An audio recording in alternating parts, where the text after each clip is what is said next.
Welcome, welcome, welcome. My name is Kev. I am the founder of Forever Green. Welcome to the very first episode of 7 Questions Sunday that is being done by video, and I am joined today by Jes Anderson, everyone.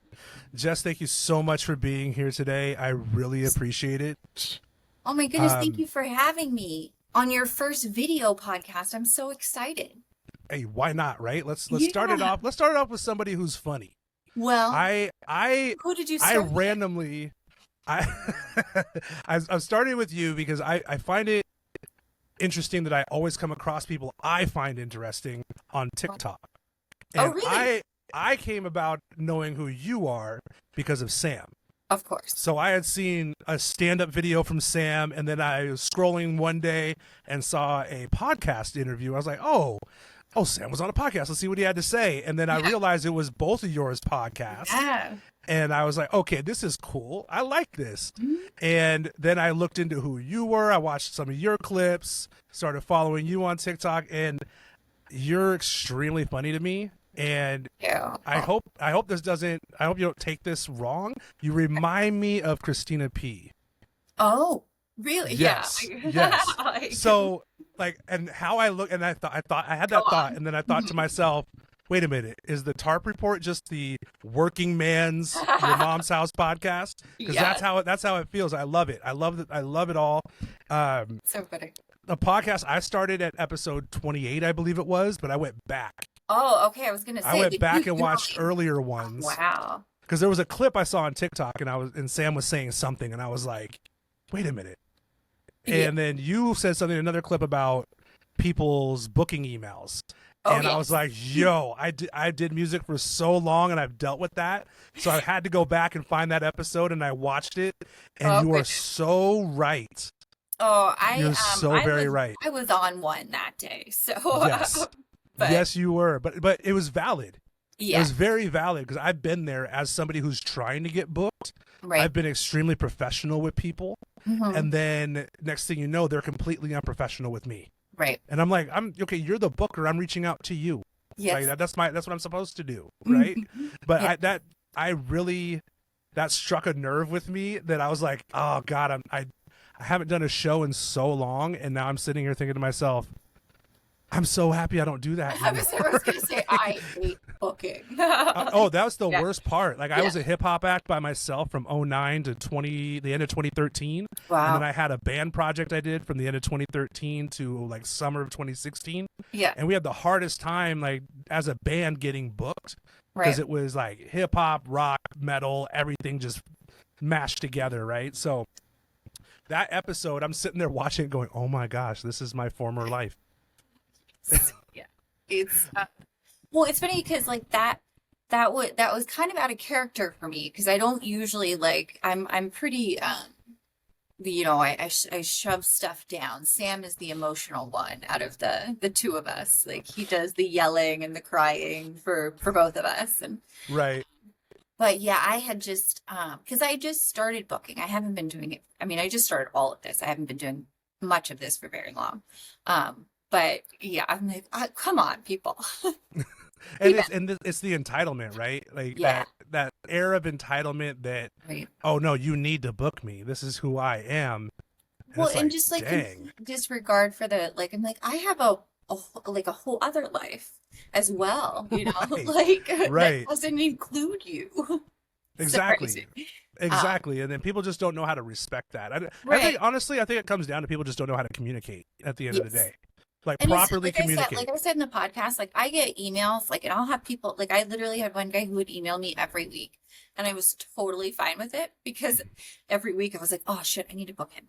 And I always forgot. But he was always like, hey, I know you're probably busy. Just wanted to reminding you about me. Hey, I'm here.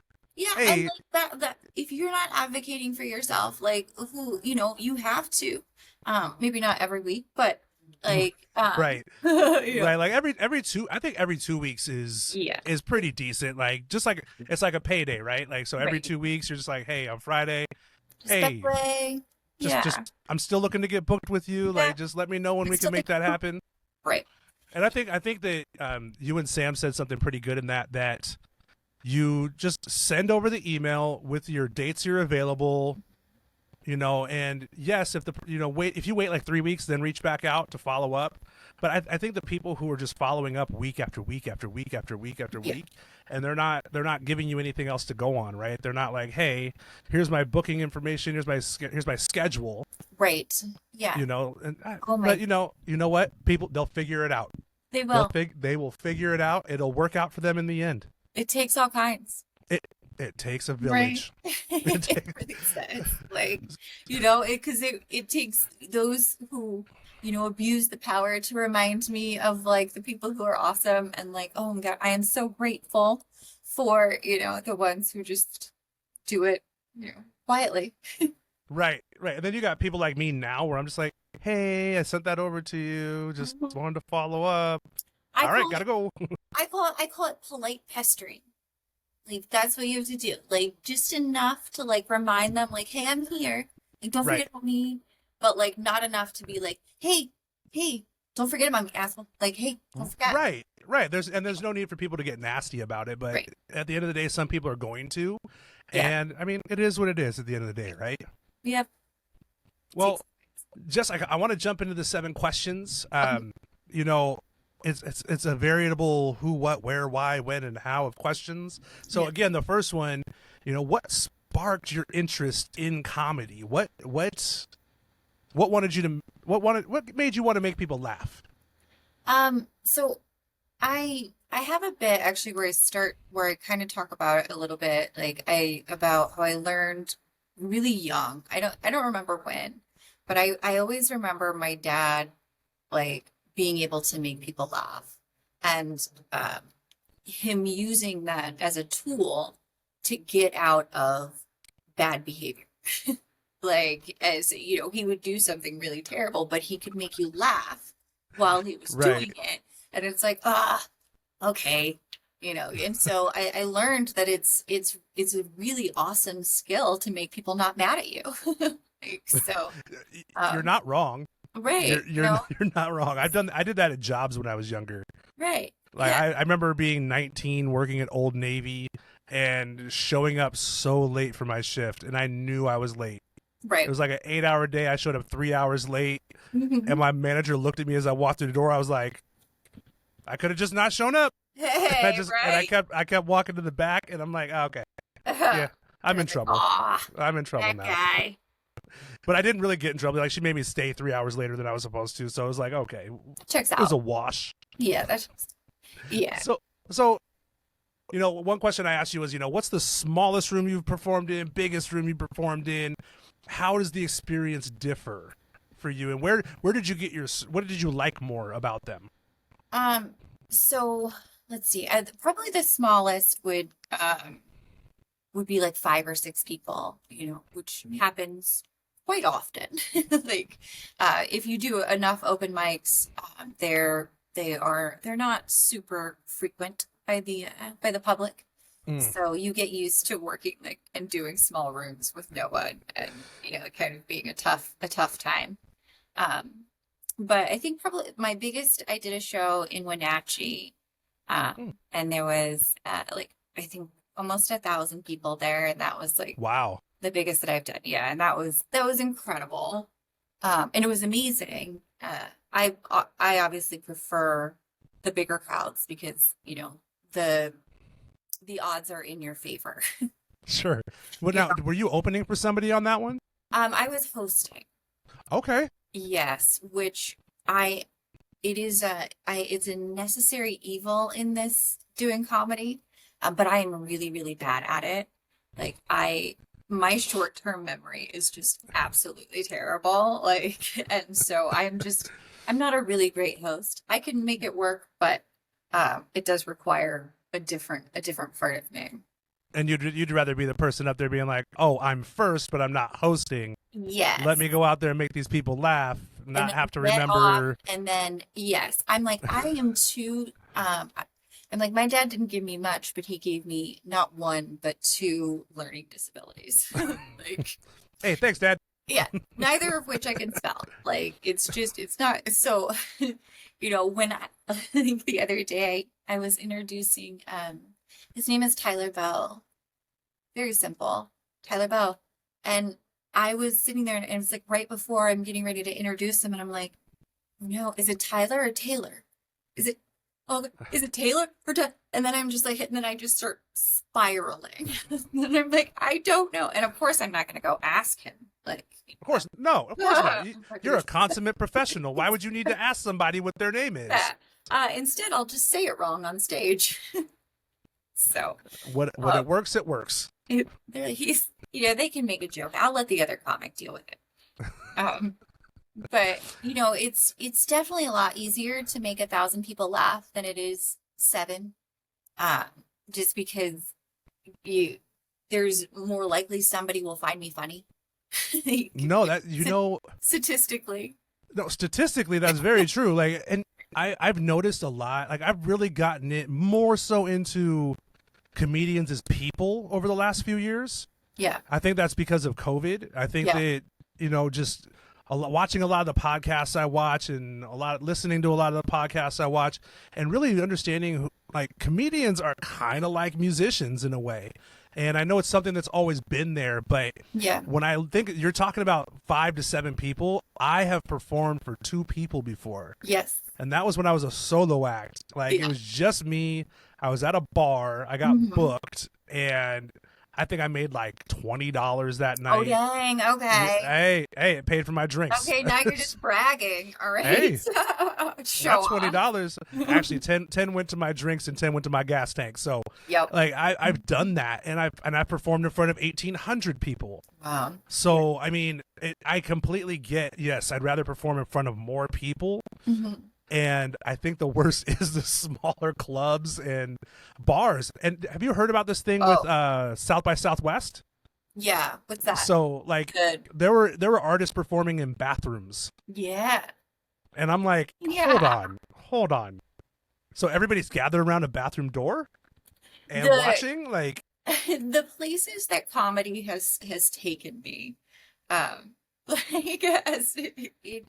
All of those stories that from old timey comics talking about like coming up and like beating the street and stuff, like being, just, it's very real. I've had so many bad pizza parlor experiences, just like a bar where there's a bar show and like the people at the bar didn't know that they were having comedy that night. And they don't want comedy that night. And they're like, we call it like ambush comedy. So in those cases, do the venues just not even put anything in the windows or anything like that? Yeah, it's like, it's basically like someone was like, hey, can we do comedy here? And the venue's like, sure, we don't care.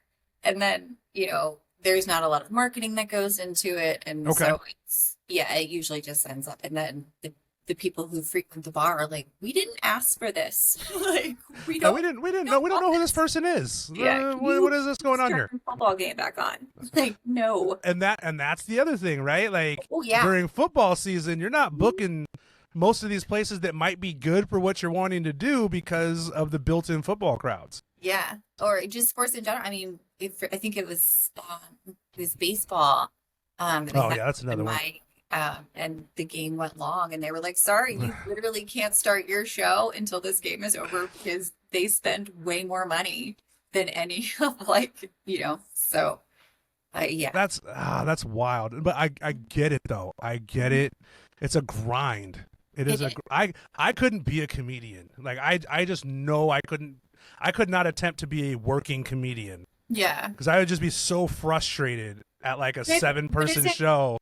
Well, that's what music is, though, right? It is. It really is. Yeah. And my wife, when her and I started dating, I was full swing of the band. Like, we had been together for almost a year at that point, and we were just doing shows, and she was there for all of them. So she saw, like, we'd have 30-person shows, 60-person shows, a couple shows where, there were 900 to 1,000 people, and she saw that and she knew, like, she saw me at the 20, 30 people and how I felt after the night. and the 900 to 1,000 where I was so amped up from the energy from the crowd, and I'd get home and I'd crash out and sleep till noon the next day. Oh yeah, absolutely. That is so do you experience that too? I mean, even for like the 20, 45 minutes that you're up on stage, like, do you find that if you have a better show, like, you get better sleep that night? Well, I am a very I'm a very anxious person, so I'm always like tense and like what for some reason I don't really the only time that I like doing comedy is when I am on stage for however long I'm doing it.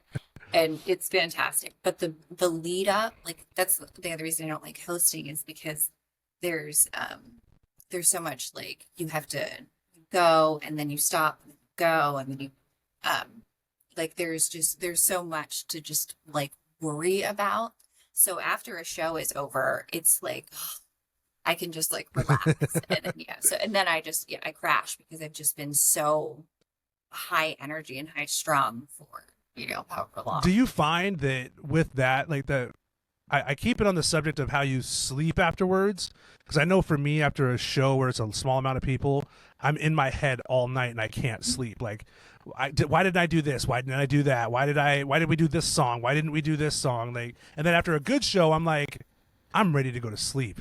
Oh no. Yes. I critique. Well, I think because I've never had a good set. So if you've never, if you don't think you've had a good set? No, I'm like, I've been funny, but like, I think I'm always, it's never done. Like with a song, like even music, like you can always change it and like tweak it a little or something like, right.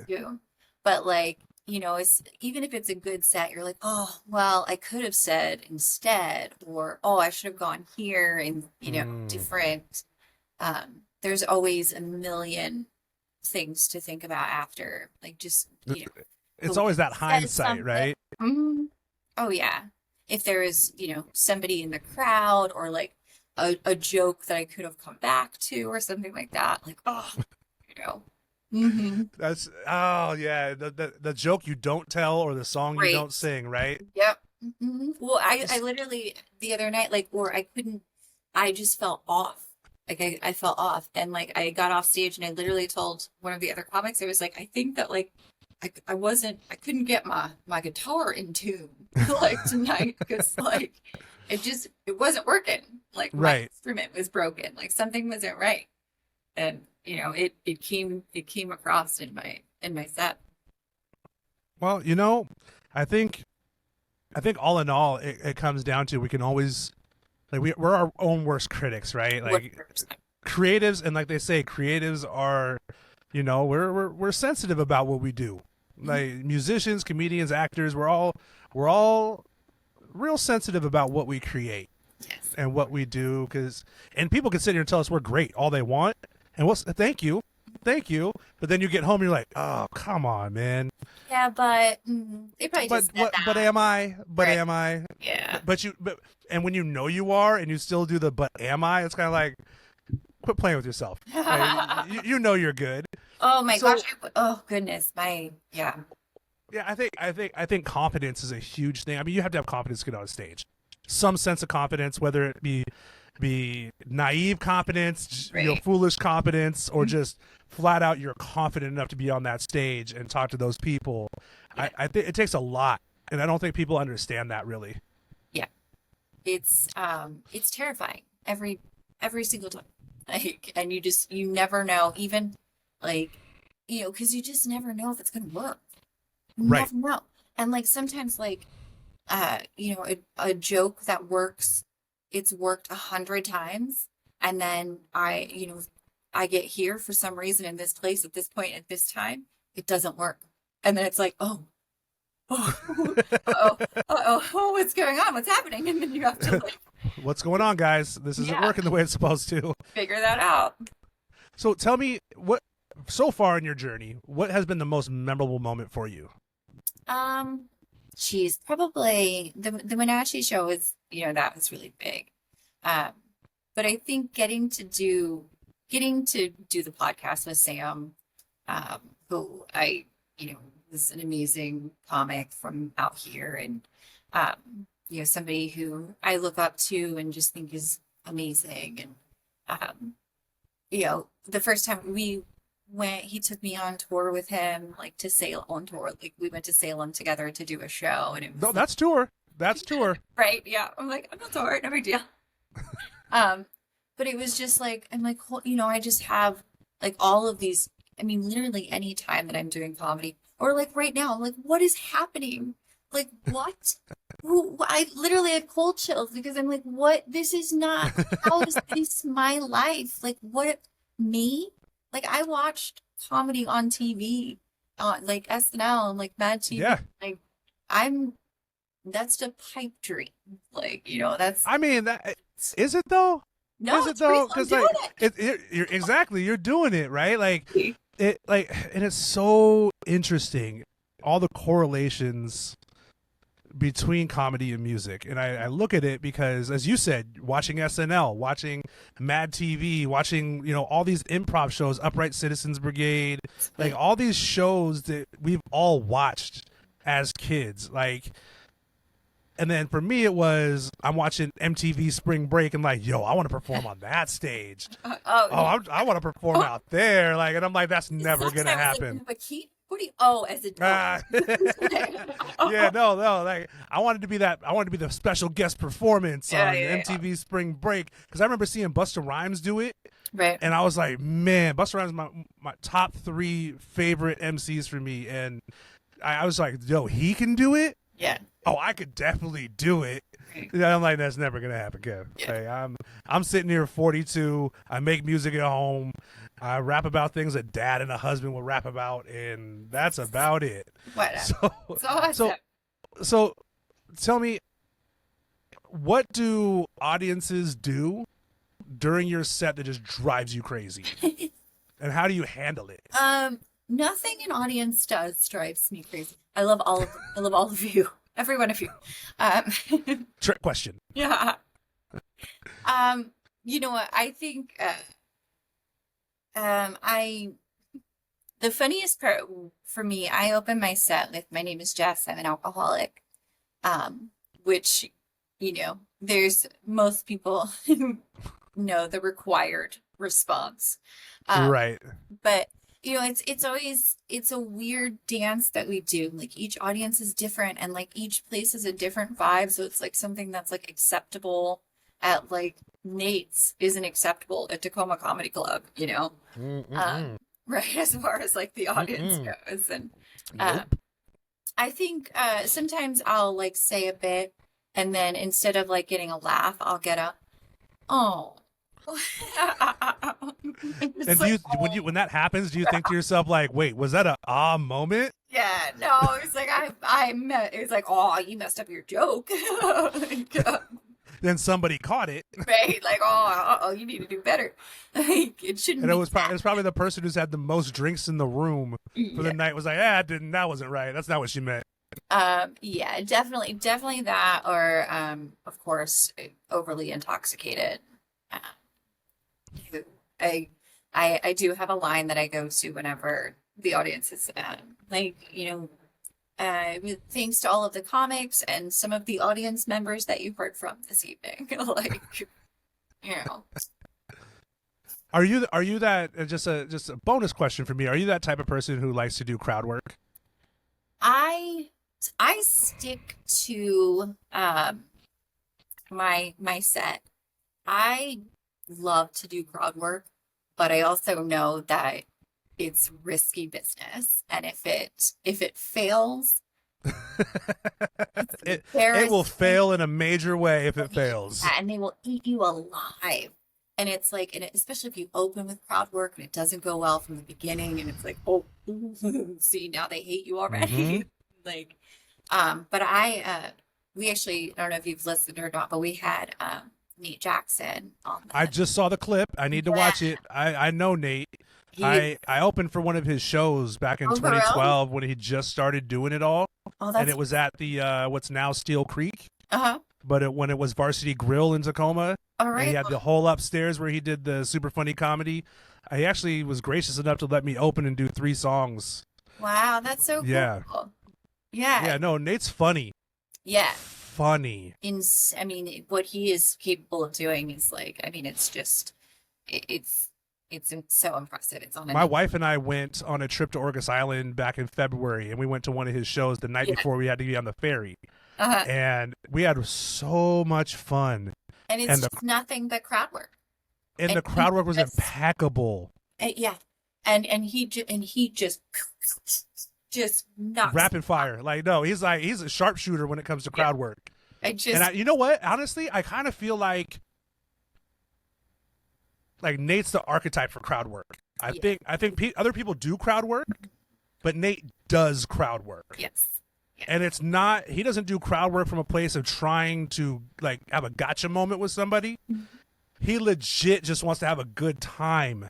He's literally getting to know the people in the audience. Yes. And, like, this just the mind mapping that he's able to do. Like, he can see something pink and then come up with 15 different things that are also that look like that person. And I'm like, I would have to be like, okay, they look like a flamingo. They look like, and like it would take me days to come up with what he can just do, There's two people I really enjoy watching crowd work from. Nate is my number one, and Andrew Schultz is my number two. Andrew, yeah. I love watching Nate work because if I've seen it in person, so that's why I love it so much more. I've never seen Andrew live or anything. Yeah. But just to see, like, you can watch Nate on that small TikTok screen all you want and see how funny it is until you go there and actually watch him do it, or go to any one of his shows and look around the room as he's doing it and see that there are nothing but smiles in the room as he does it is amazing. And I mean, that's what I like.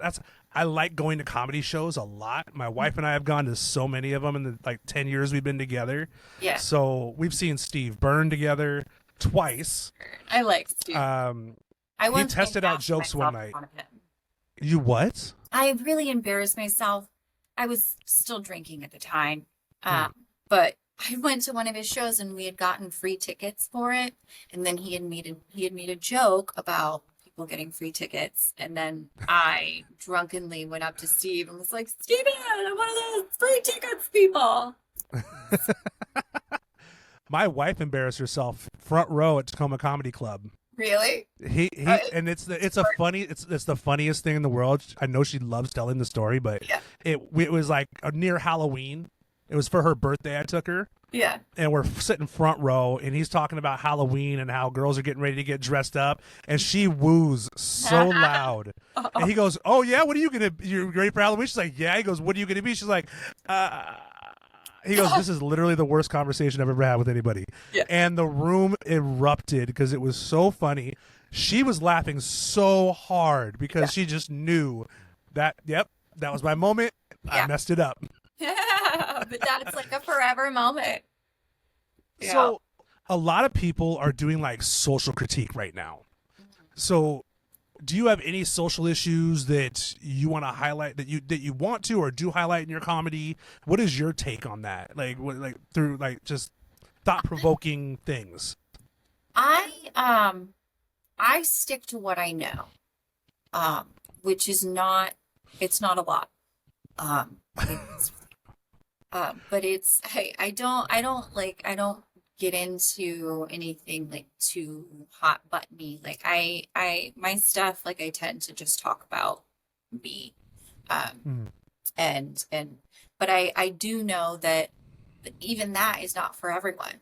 I own a bar in Seattle, a comedy bar, and in Seattle they seek out, comedy with a message, with some sort of political or social, message behind it that they can get behind. Whereas I'm just like, oh, I'm just a dirty redneck. Like, I'm an alcoholic. So it's, I tend to, I try and stay in my lane as much as possible. Like I don't, but it's definitely interesting. Like things, like I said, like things that would fly, in Tacoma that don't fly in Seattle, right?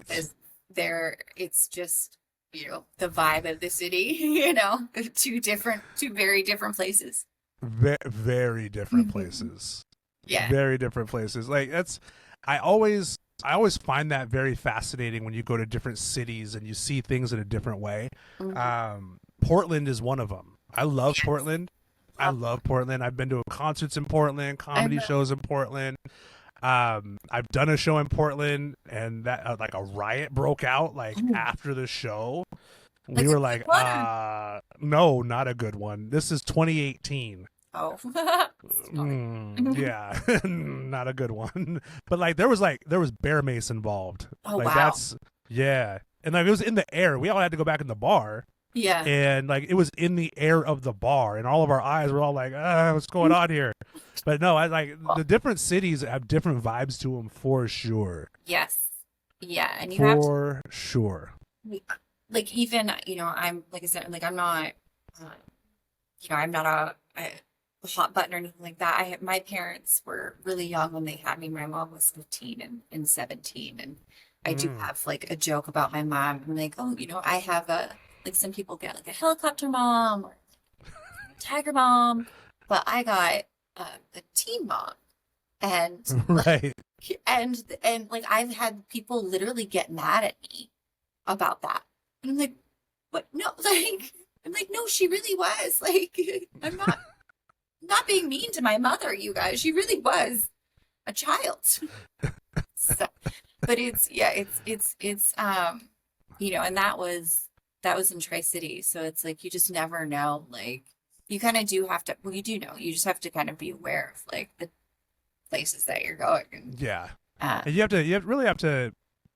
And I think a lot of people think it's like pandering to an audience when they think about the different cities, but I think it's responsible to think about what you're saying in those places. And I have not been to a comedy show yet where I've been offended by anything. Yeah. Well, that's and I've been to a lot of comedy shows just over like the last 15 years. And some of them I'm like, how's this going to go? But then I'm like, this was great. Like everything was great. Like we did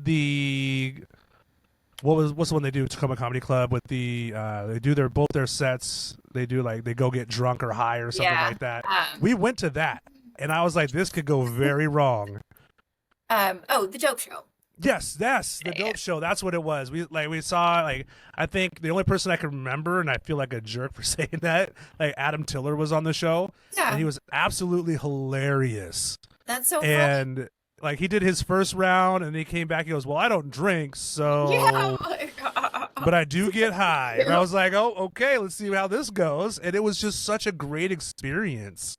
I loved seeing that. Yeah, those are fun shows because those are like those are low stakes, and like people who like when you're coming to the high show because they're all like, okay, your comedy should be good the first set, but like if you fumble it on the second part, like everyone is expecting that. We're good with it. So, like, we're good as a consumer. We're okay with it. We know you're a little tipsy, a little high. Okay, we almost want that. Like, yes. The more you fail, the funnier it is.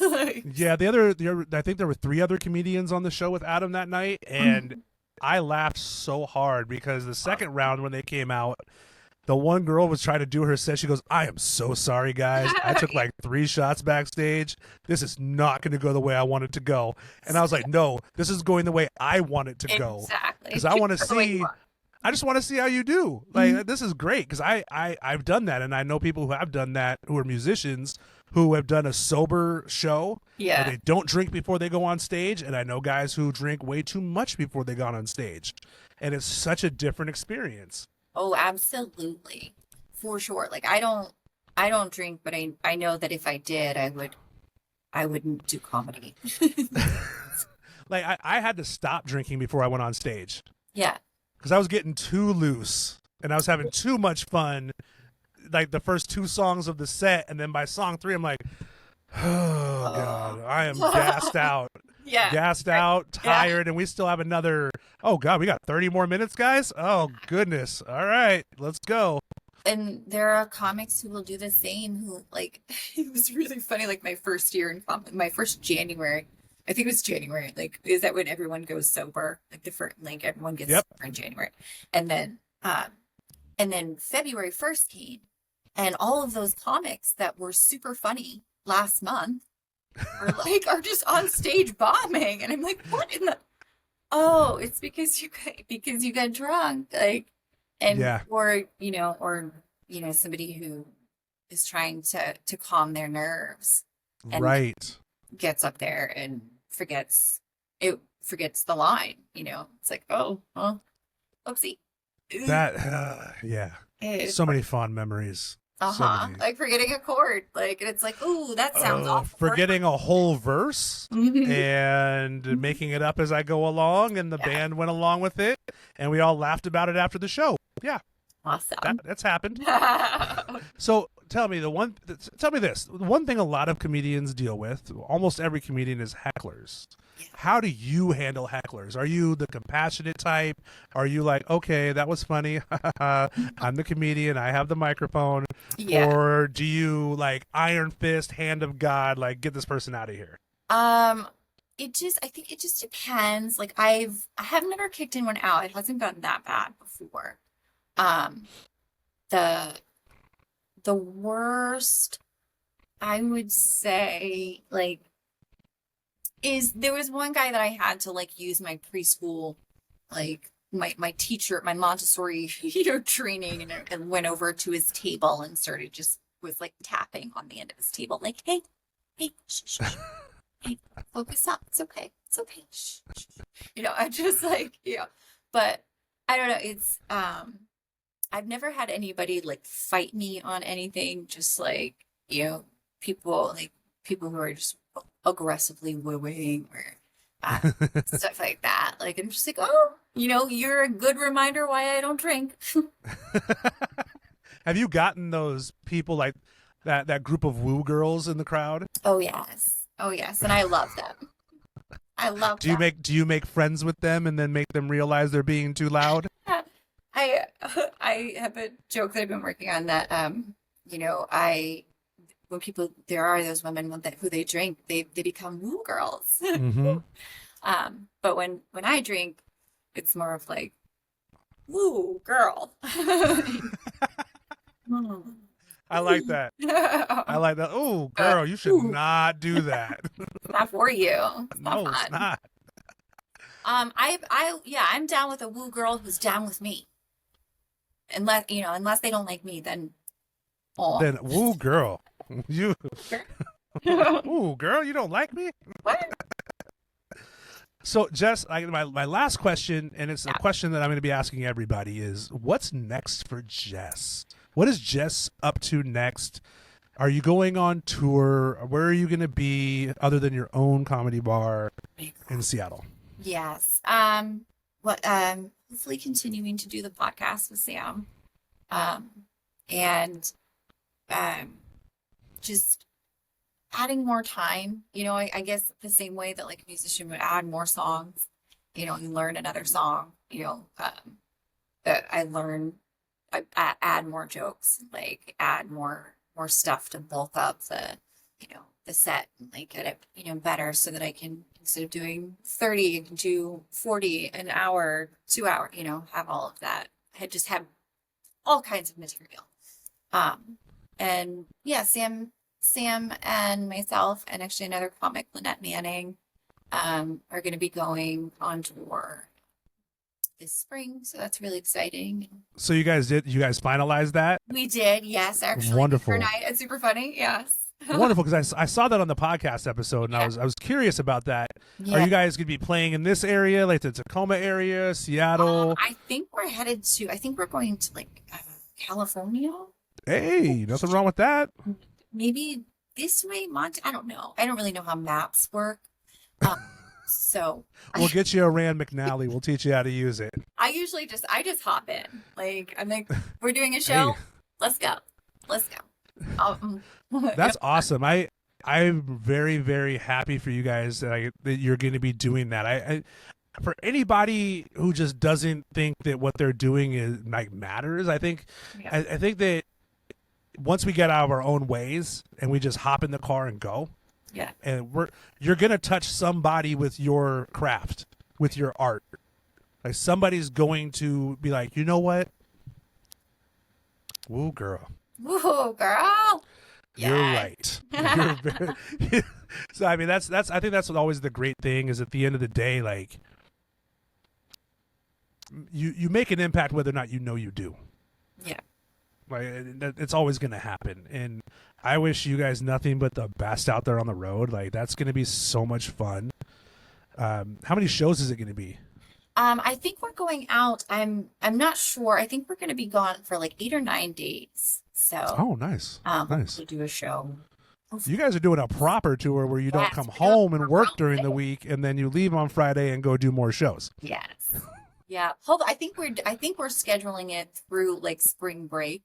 So perfect. Like, yeah, because she's got kids and I work regular. So we're, just the way you make it work when you're trying to make your dreams come true, Right. You know what? And that's the thing, right? Like making your dreams come true. Like it's not as hard as people make it out to seem. Right. Especially nowadays, technology, we're doing this right now. Right. Yeah. It's crazy. Well, it's just like, if you think that you want to, you should, and you can.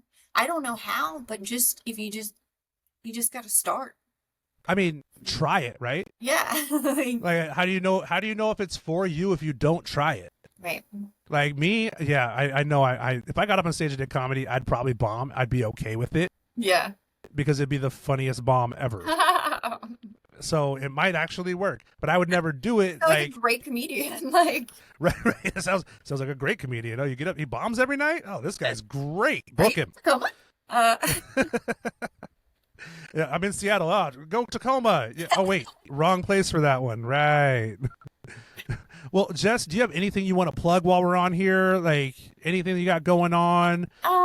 Where can people find everything about Jess? I am on Instagram and TikTok at Coach Smoach, or just Jes Anderson, or comedybar.com, and that's where I usually am. If I'm not at work, then I'm at the bar, being sober. Hey, and that's okay. And that's okay. Yeah. Jess, I really appreciate you for your time and being our very first video 7 Questions Sunday. Thank you. I want to get out there and see one of your shows. Please. I'm definitely gonna tell my wife about your comedy bar. Yeah. And then you guys come out. Let me know when you want to come out, and I'll get you on. We'll definitely do that because we're at the point where our kids are like almost out of high school, so it's like, all right, we just go do what we want to do. So because it's a cool spot. Yeah, it's a good time. I will do that, and you know what? I'll even come through and I'll do a content video for it for our website so people know where to find it. Jess, thank you so much again. Be awesome. I can't wait to see what else happens for you, and I can't wait to keep watching more episodes of the podcast because it's great. I have fun watching it. It's for you too. Thank you. Congratulations on the podcast. Thank you. Yeah, it's gonna be. I appreciate it. I mean, this actually might turn into a thing other than just our interview series. It just might be a podcast series at that point. Love it. Why not, right? Yeah, I would say try it and see. If it doesn't work, oh well. Exactly. Right. Oh, wow. Everybody, Jes Anderson, thank you so much for being here with us today. And we will see you next time with Forever Green 7 Questions Sunday interview series.